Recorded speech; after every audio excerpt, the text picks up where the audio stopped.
A little prepping 101 here. These are the things that I find most important in my life for preps. And I start with thinking number one is water. Water and having good water filters and stored water. 55-gallon drums. I have 6 of them. I have them full with the pump and the tool to open them and the water filters. I have a video on my filtration station, and that has my ProPure and my Berkey and drums next to it so I can easily access it. And you're going to need a source of water. Where are you going to get your water? You got to get your water from hopefully your well, and your well hopefully is still working. In case of the shit hits the fan, you're going to need to power your well with your energy systems. So you can do that, or you can find a source like a stream or a river or a lake, hopefully, or a pond, nearby where all the zombies aren't already, drinking from. And my neighbor actually has a pond, a large one, in his property, and we're pretty tight now. So I would probably set something up with him where I could draw water from there if I don't have access to mine, my well, when that if and when that stuff goes down.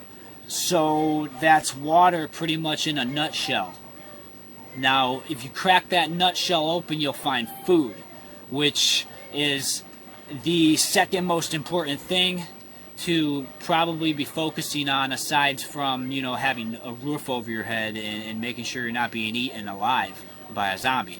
You're going to want food, because you got to eat to survive with your water, and you need to grow a garden and have food stored in buckets. Even is the way that I approach this. So food in 5-gallon buckets stored with mylar with oxygen absorbers for the longest term possible. Suck the air out with a vacuum sealer, and I have a video on that, so you could even see that too, along with the water preparation station video I have. And that's a great video to really show you what I have for water for everyday use. And all this stuff I do, I cycle through these things. So like this food, I would eventually cycle through it. So you can, but it's a lot. I have a lot right now.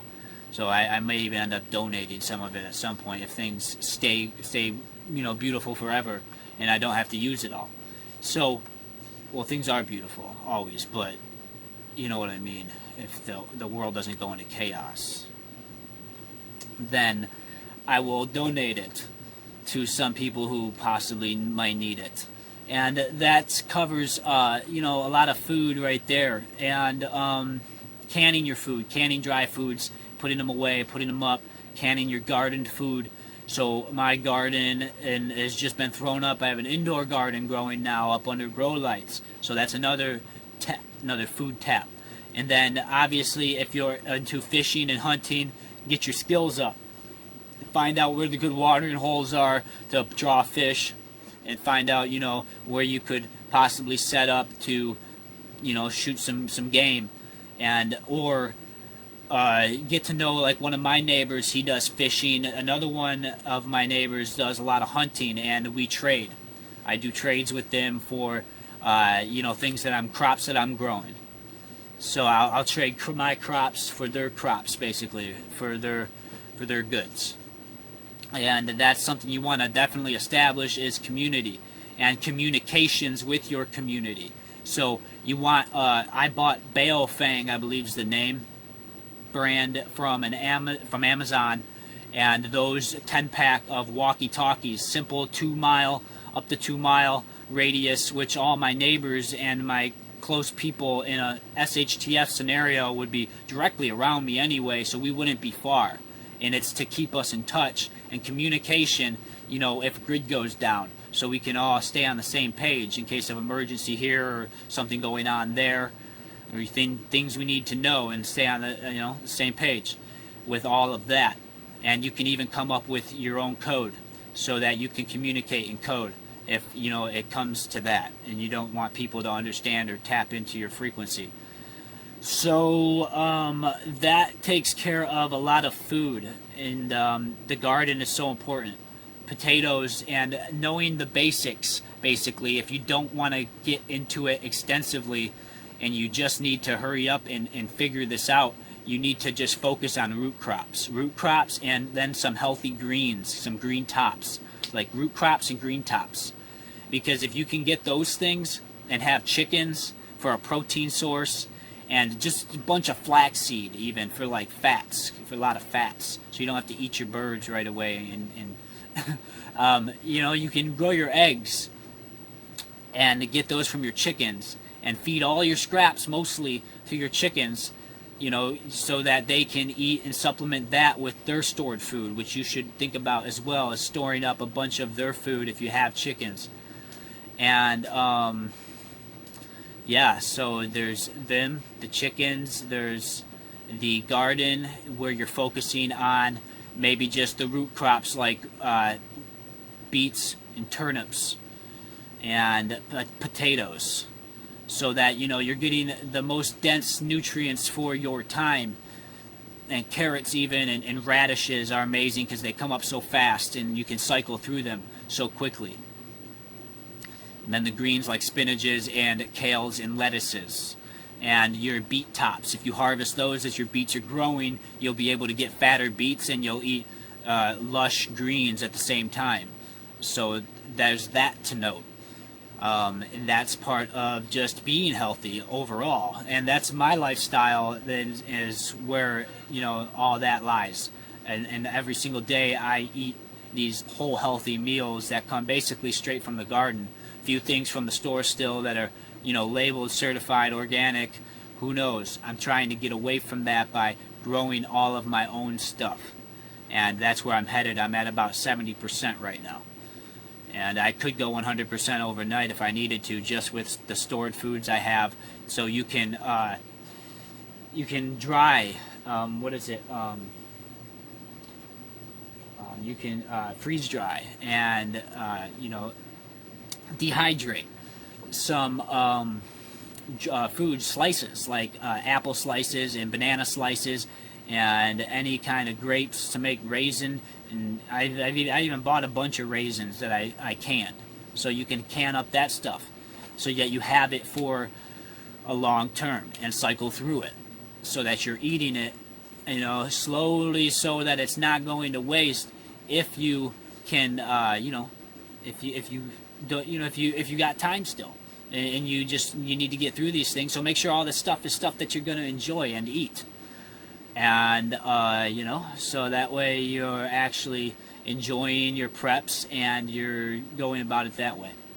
So that pretty much covers food, right? And now we got to get into well, your energy systems to power your well and your you know, your lights for your indoor garden, if that's what you got going on too, is an indoor grow lights. So you want to maybe focus on solar panels and having a gasoline generator or a propane generator. I don't have a propane, I just have gasoline, and I got solar panels that I'm in the process of hooking up.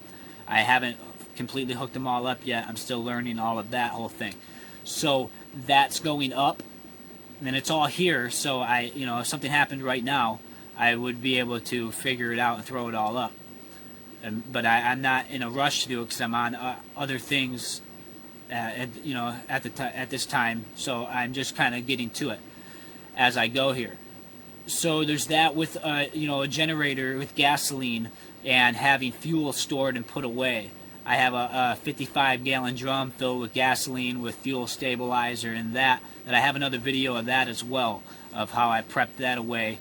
And I have a generator for that. But you know, long term, you don't want to be running a generator if shit hits the fan for, you know, a whole 2 weeks, 3 weeks in. You're gonna be attracting neighbors and zombies and all kinds of things with those noises that you're putting off, and they're gonna want to eat your flesh and eat your food, and then, you know, you got a whole nother dilemma there.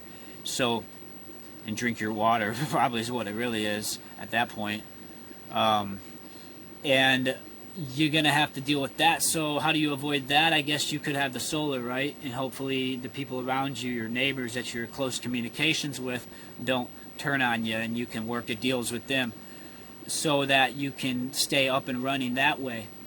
And have some banks, maybe there's like, I have this car portable portable charger type deal. It's about the size of a 5-gallon bucket. You can just hold it, and it holds a big old charge, so you can power up a station, say like your laptop or something, so you can see what's online, or if anything's online, or run some juice for a little while, a few hours, or maybe up to even a day. I don't know how long that thing lasts, but you got to keep that thing charged. So energy systems, yeah, I mean that's the most of it, right? Your generators, and solar power, and making sure you pay your bills if the power's still on at your house. So being responsible and being mindful and doing critical thinking, and having your plan together, and your finances and your income, your business all established, and making sure that you're staying up to date on your bills and all that good stuff, because that stuff matters. So, well, communications with your neighbors, pretty much talked about that, having seeds and seed saving in case your neighbors need seeds to start their garden, and help them start. And when you start their gardens, look at what you got going on in your garden. Think about what you need and what they need that you might have abundance of, because you make sure you have that crop for you, but you can point them towards growing the things that you might not be growing as much of, because you're focusing more on priority because you got more experience. So have them start those things, maybe like certain melons or squashes that you're not putting as priority, or certain greens or whatever, anything, a Three Sisters method or something that you don't really want to take the chance on right away. You can do that. So, there's that, and that pretty much covers it. Have a wood-burning stove, have a propane oven. Propane fuel is another energy input. The wood-burning stove is the big input. I'm going to try to just wrap this video up now, because my time's getting short here with my phone battery. Bug out bags, you want to have that plan together, and protect yourself. Eat organic, because the EMFs can get you with EMF gear. And then, in a collapse scenario, their towers are going to be fully pumping frequencies everywhere. So you can get this gear on Amazon. But that pretty much takes care of most of it, Prepping 101.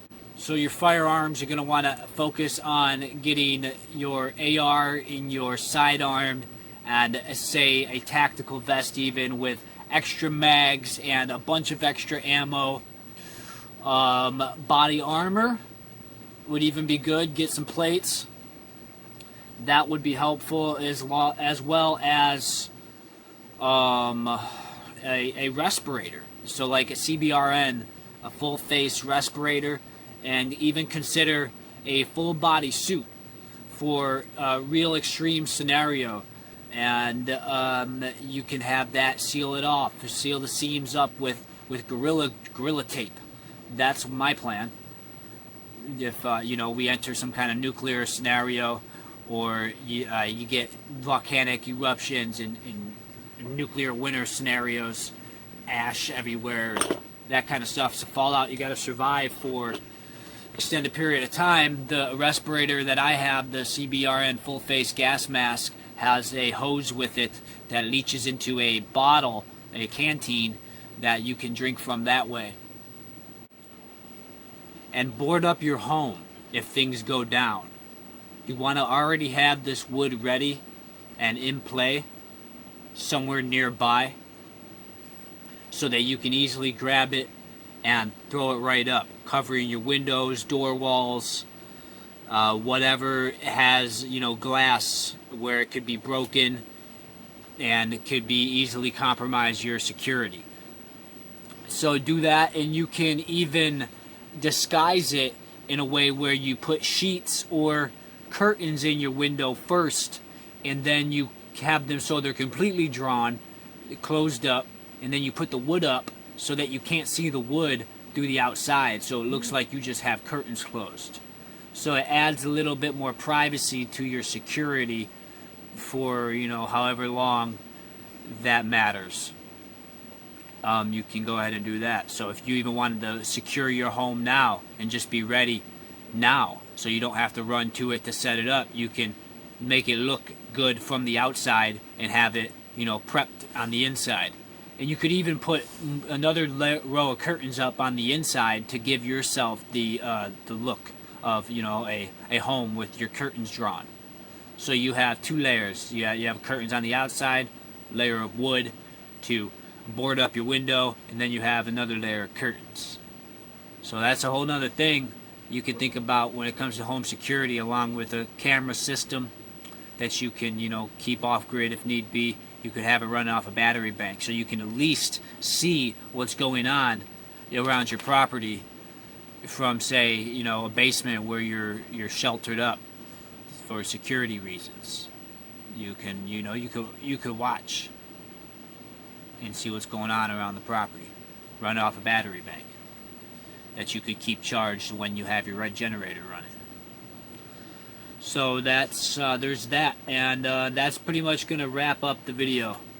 I had a couple little edits I wanted to throw in here, so I went ahead and did that to add a couple more key things. So get out there and get to prepping and be ready for this shit.